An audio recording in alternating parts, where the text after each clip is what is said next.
natin ang awit ng asin.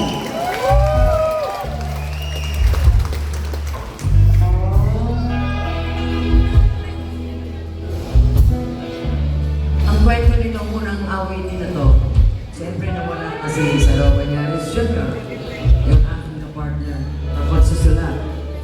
Ngayon, ang unang album ay ang awitin nito, at ito ay nasa libro na ng DepEd. Tinuturo na ito sa public school, sa elementary school. So hindi lang ito pang senior, pang bagets pa.